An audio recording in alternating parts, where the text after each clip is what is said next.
قال الله تعالى وهو أصدق القائلين أعوذ بالله من الشيطان الرجيم بسم الله الرحمن الرحيم إلا الذين تابوا وأصلحوا وبينوا فأولئك أتوب عليهم وأنا التواب الرحيم إن الذين كفروا وماتوا وهم كفار أولئك عليهم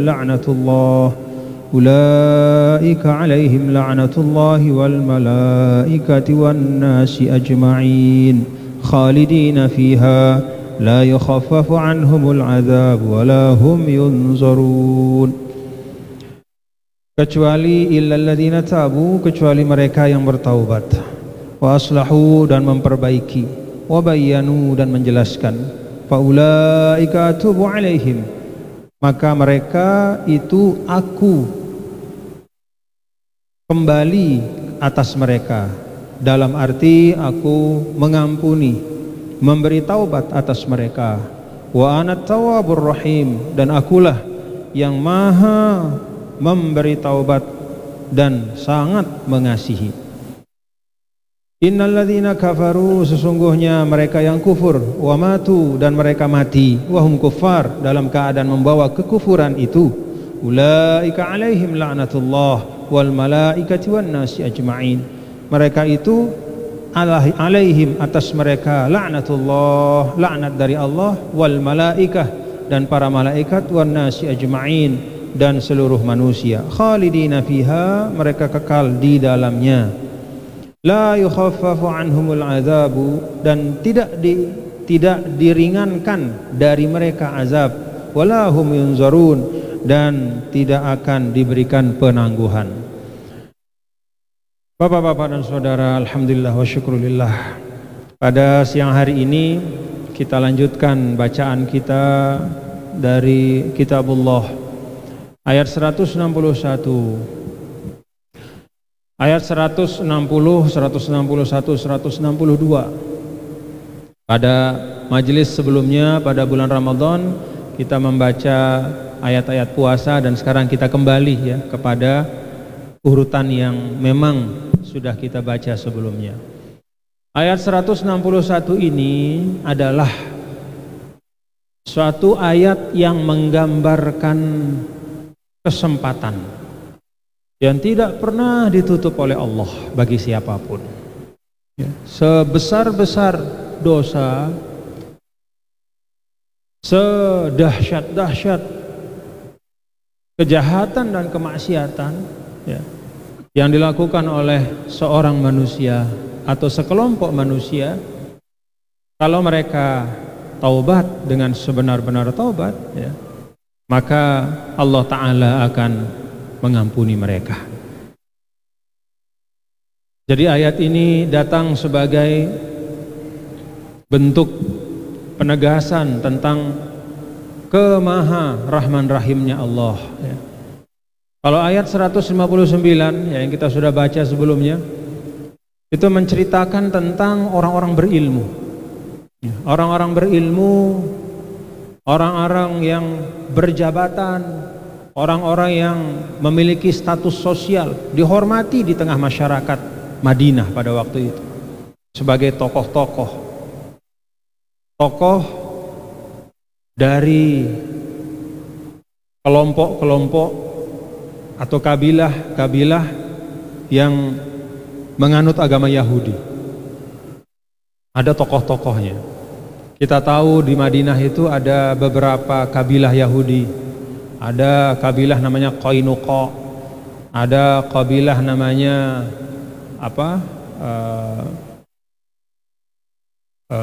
ya ada beberapa ya kabilah Yahudi.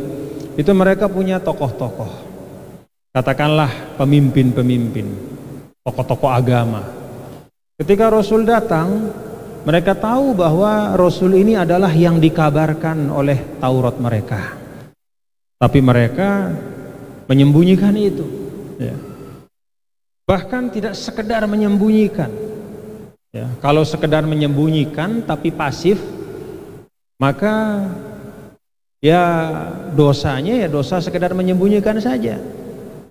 Tapi ini tidak sekedar menyembunyikan, bahkan mereka aktif untuk menentang, aktif menyuarakan penolakan. Padahal dia tahu bahwa Rasul Shallallahu Alaihi Wasallam itu adalah benar sebagai Rasul akhir zaman yang dijanjikan di dalam kitab mereka. Itu ada sifat-sifatnya. Maka di dalam ayat 159 ini Allah sampaikan, ya, ulaika yal'anuhumullah wa yal'anuhumul la'inun. Mereka itu, ya, mereka itu dengan kelakuan mereka, dia tahu yang benar, dia sembunyikan. Bahkan dijelaskan dalam ayat-ayat sebelumnya dan dalam ayat-ayat setelahnya, cara mereka menyembunyikan itu macam-macam.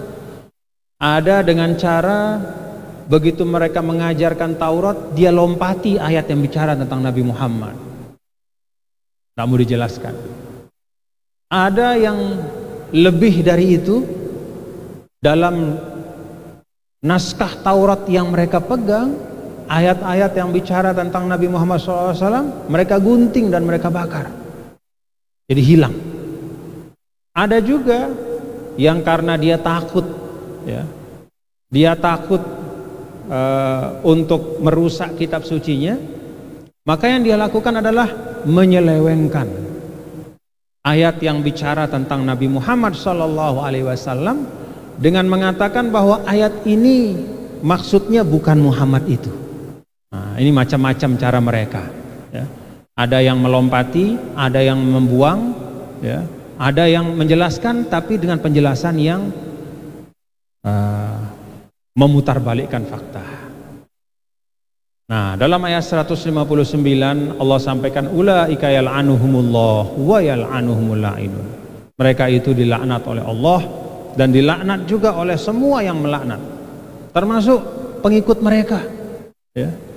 Jadi ada pengikut-pengikut mereka nanti di hari akhir, ya. Dan itu digambarkan dalam Al-Quran. Apa katanya?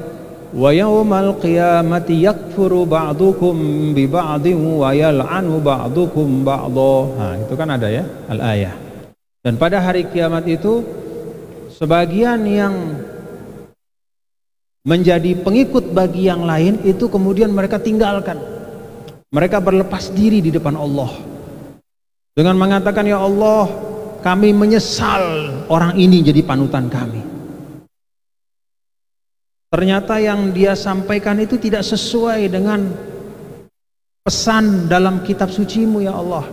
Mereka tutupi kebenaran. Akhirnya kami disesat sampai kami meninggal, kami nggak tahu kebenaran itu. Yakfuru ba'dukum ba'dha. Jadi saling melepas diri. Bahkan lebih dari itu, wayal anu, ya. Wayal anu ba'dukum ba'dha. Saling melaknat. Ada yang mengatakan, Rabbana inna ata'na sadatana wa kubara'ana fa'adalluna sabila. Ya Allah, katanya di akhirat nanti. Di akhirat nanti. Ata'na sadatana wa kubara'ana, kami ikuti pemimpin-pemimpin kami ini, tokoh-tokoh kami ini, ya. Kami ikuti dia, kami pikir mereka ini menjelaskan agama dengan baik. Fa'adalluna sabila. Tapi ternyata merekalah ini yang membuat kami tersesat, membuat kami tidak tahu jalanmu, ya Allah. Nah, ayat 159 ini adalah satu ayat yang punya latar belakang sejarah, yaitu tokoh-tokoh Yahudi yang menyembunyikan kebenaran dari Taurat, khususnya terkait dengan Nabi besar Muhammad SAW. Tetapi ini juga adalah pengingat bagi orang-orang yang memiliki pengetahuan dari umat Nabi besar Muhammad SAW. Jadi orang yang memiliki pengetahuan tentang agama, jelaskan apa yang dibawa oleh pesan-pesan agama, ya. Jangan jelaskan mau kita, ya. Mau kita yang kita jelaskan lalu kita carikan dalil-dalil agamanya, bukan begitu. Jelaskan apa yang diuraikan oleh tuntunan agama. Karena itu menjadi orang yang berbicara, juru bicara agama, harus jaga betul motivasinya. Jangan nyuruh orang saja memperbaiki diri, ya kita yang perlu paling utama memperbaiki diri. Para duat, para juru bicara agama Allah, ustadz, tuan guru, kiai,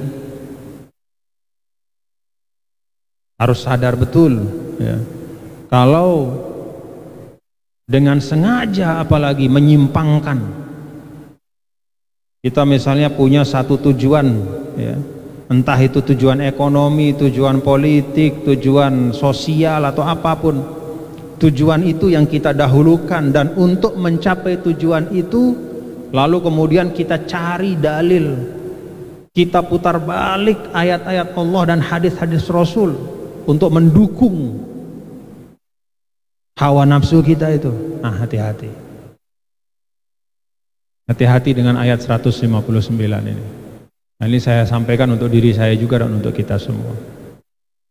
Jadi para juru bicara agama itu harus lebih berhati-hati dibanding siapapun, karena dia mengatasnamakan Allah dan Rasulnya.